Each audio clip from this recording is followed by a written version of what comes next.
Hello, I am Marika Kapogeorgakis. You may call me Mary. I am the writer of MK's Dr. Jekyll and Mr. Hyde, Word is the Bird, as well as Cupcake Warmachine, which is my big project going on right now. You can find me at Patreon, MK_wizard,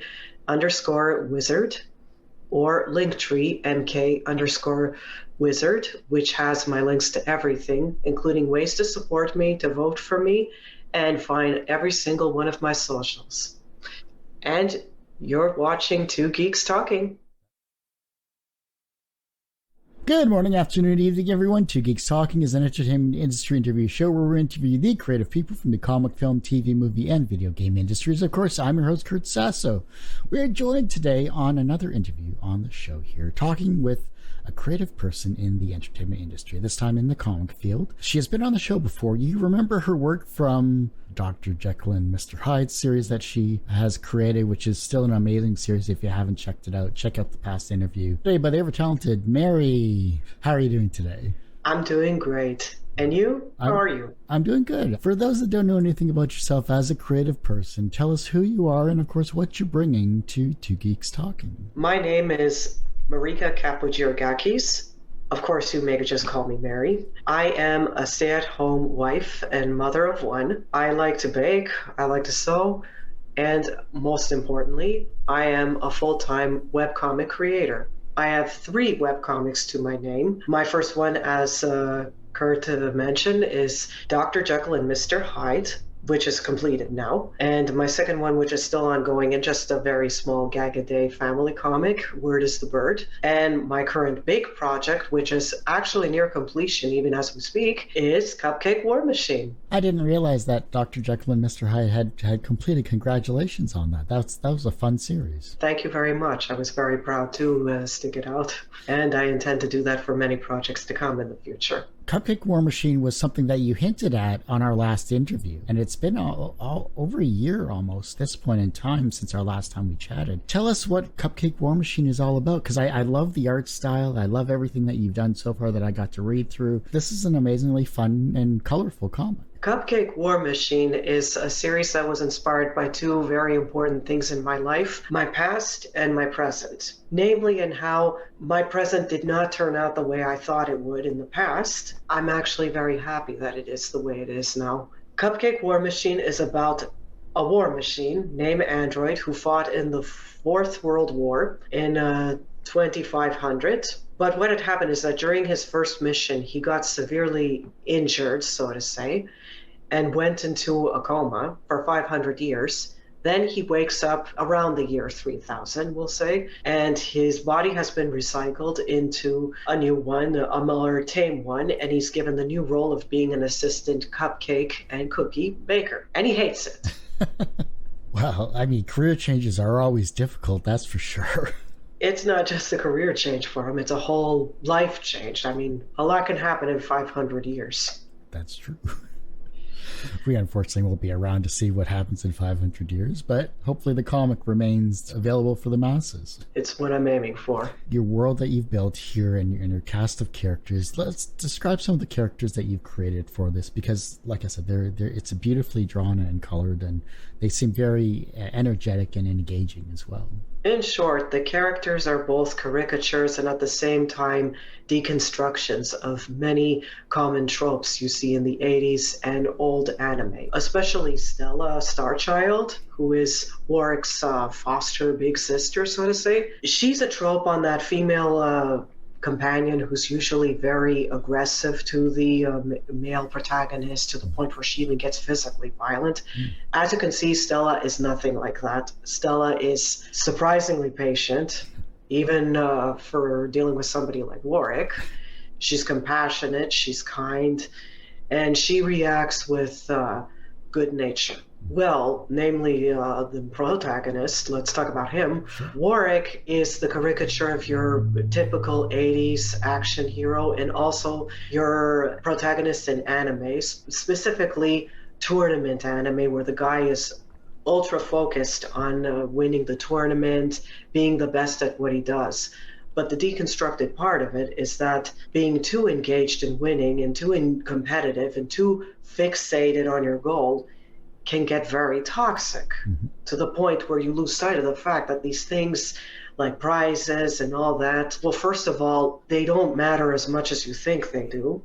Like, everybody wants to win, but it's not the end of the world if you don't, which gets to point two, is that even if you win or you lose, you have a life to get back to think of at the end of this competition.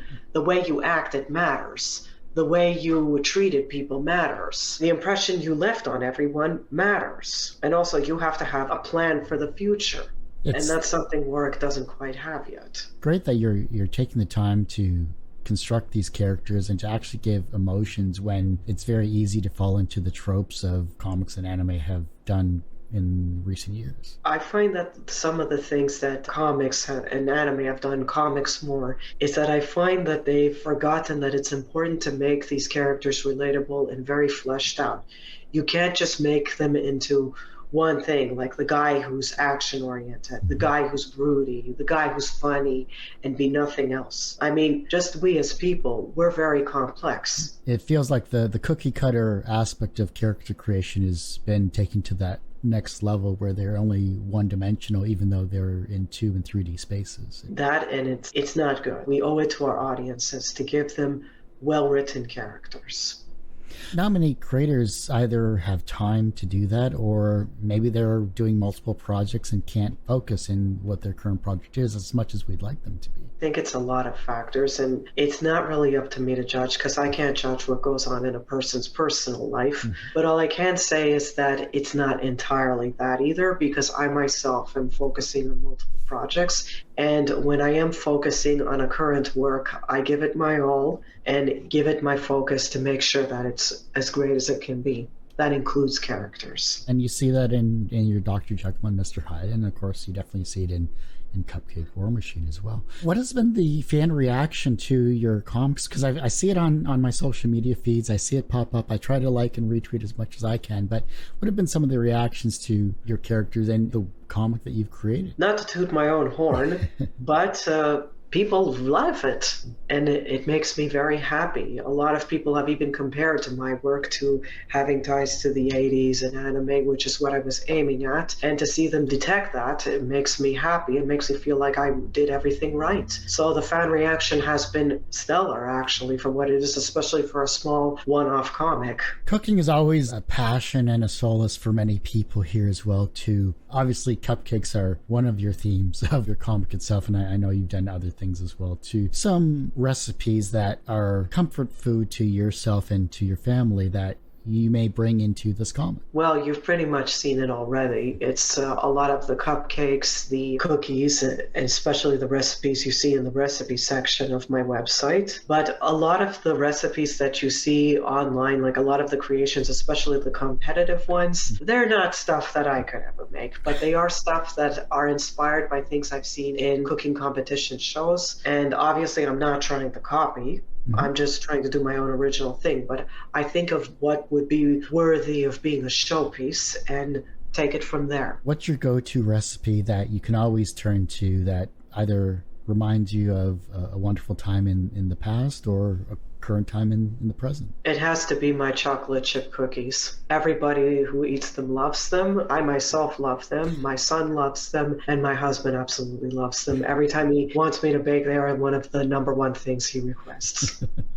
That's awesome. I love it. I do blonde brownies myself, so that's something I've been perfecting over the past 10 or so years. So sounds delicious. You said that this comic is almost completed, which is sad in a way, but are you looking forward to the completion of this? Yes, I am actually, because my next big project is one that I'm very excited to get onto, and I'm hoping that this is, how can I say, my next big step. So I want to finish this one, so I can finally focus on that one only. The manuscript of book 1 for my next project, it's about halfway done, and then once that is done, I can finally start doing the comics while working on book 2 of the manuscript. I mean, just the fact that it's more than one book long is telling. Do you have a title for it, or? Yes, I do. The title is Psychoborg. And this one is highly inspired by also 80s cartoons, specifically things like Visionaries, He-Man especially, She-Ra and things like that. It also is inspired by Star Wars. I would say that in a way this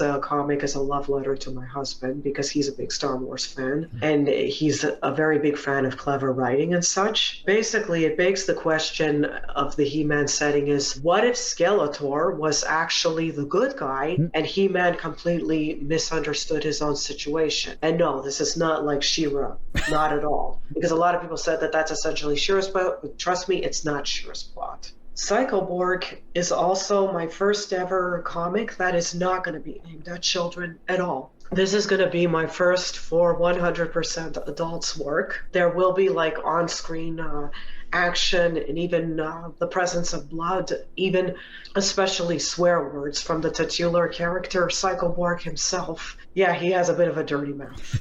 That's just to give you an idea of how not cutesy and what a big departure from my usual storytelling it's going to be. But of course, I'm still holding it to the same high standards and very complex characters, complex storytelling, and enjoyable experience for the reader. But yeah, that's the big thing with Psychoborg. And my fans are even aware that it's coming to fruition after Cupcake Warmachine, maybe not as soon as it ends, but it will come up, and people are already excited for it when I describe it to them. How long do you think this series is going to go? It's going to be 2 books long. Like the 2 books are literally, the volume 1 and 2 are separated as light and dark. Okay. Yes, it is going to be a very long-term series, very big series. I'm hoping that this is also going to be my next big step. My recent big step when I finally published my first book, which was Cupcake Warmachine, Volume 1. Crowdfunding campaign? Yes, it was. Take this moment to thank everyone and anyone who supported me in every and any way. Thank you.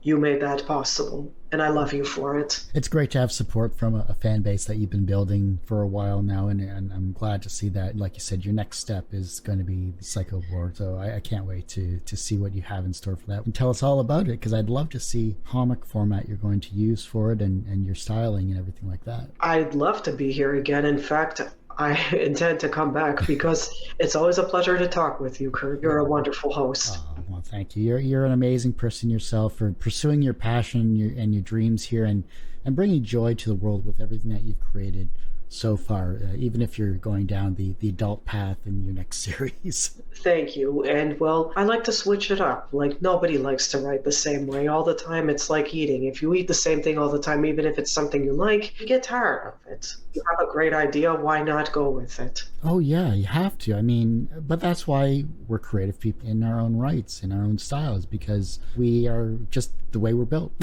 Yes. Is there anything I haven't touched on you'd like to showcase those that are watching and listening to this interview? Well, what it is that Volume 2 of Cupcake Warmachine will come to print as soon as I am done writing it in the background. I'm happy to say that this time I don't need to do a crowdfunding because I managed to save the funds necessary from commissions and supporters on my own time. Be on the lookout for when it comes in my store, because it will be ready and waiting for you. Well, Mary, I do hate to say it, but that ends this particular episode of Two Geeks Talking. I want to thank you again for coming on the show. And thank you again for having me. It was a lot of fun to be here, and I will definitely be coming back. Wonderful. I look forward to seeing you again. Before I let you go, where can we find you? How can we support you? And of course, where can we see everything that you have online as well? As you can see, there's my social media, there's my web comic site, and also I have a Patreon at MK_Wizard. I also have a Ko-fi page. I have a link tree that has the links to all of these things that you can check out. The Linktree link is on my Twitter page, which you can visit right by following the handle at the bottom here. I'm also on Instagram and Tumblr if you want to find me there. But yes, everything and anything you need to find is on my Linktree. Well, like I said, that ends this particular episode of Two Geeks Talking. You can, of course, find this interview and 1,000+ others on our website, tgtmedia.com, or twogeekstalking.com. That's the word 2, not the number 2. Our YouTube channel, which is a lot more updated than our website, which is youtube.com/c/TGT Media. And the podcast is actually back, finally, after 12 years. You can find that at twogeekstalking.podbean.com. Find it on all of your favorite streaming services. And as I say every week, everyone has a story to tell. It's up to me to help bring that out. Thanks for listening and watching on Two Geeks Talking.